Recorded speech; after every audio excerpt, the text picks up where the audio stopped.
So, ang unang-una nating goal at sana yun yung magkaroon tayong mga Pilipino, no? Kasi base doon sa research na ginawa namin, around 85% ng mga Pilipino hindi sapat ang kanilang emergency savings. Ang emergency savings natin dapat ay nandyan yan sa nagkakahalaga ng siyam na buwang gastusin. Yan yung equivalent niya dapat.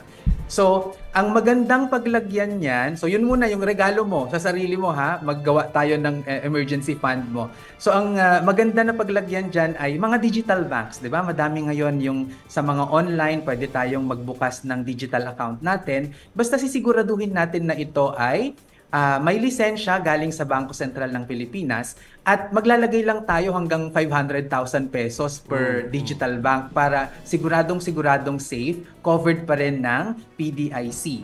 Yeah. Tapos ako mahilig kasi ako na kapag ako ay naglalagay ng savings deposit, mayroon akong preference for rural banks and cooperatives. So, maglalagay ako ng time deposit doon kasi yung mga commercial banks kasi masyado na silang mayaman, hindi na nila kailangan yung pera ko. Kapag dito tayo sa rural bank at saka sa cooperative naglagay, at least yung pera magagamit, makatulong sa local economic development. So yung kapag rural bank tayo maglalagay, siguraduhin lang natin na up to 500,000 lang ulit, no?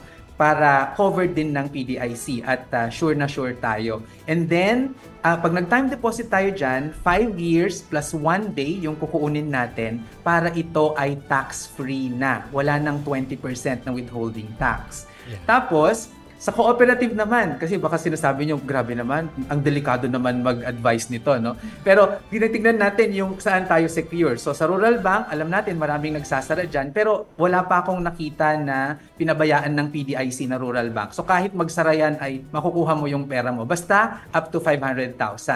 Sa co-op time deposit naman, para mamili tayo, kailangan malakas yung kooperatiba, no? Strong siya. So, at least 10 years in existence. Tapos, mayroon siyang pagmamay-ari na head office niya. Hindi siya nagre-renta lang dun sa head office niya para hindi siya fly-by-night, no?